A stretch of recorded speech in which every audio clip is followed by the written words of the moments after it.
சற்று ஓய்வெடுங்கள். அவள் வந்து விட்டாள், அவள் வந்து விட்டாள். ஹே ஐ என்றால் அது அழகு என்றால் அந்த ஐகளின் ஐ அவள் தானா?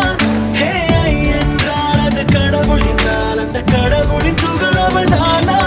ஐயோ என திகைக்கும் ஐ என வியக்கும் ஐகளுக்கெல்லாம் விடுமுறையை அவள் தந்து விட்டாள், அவள் வந்து விட்டாள்.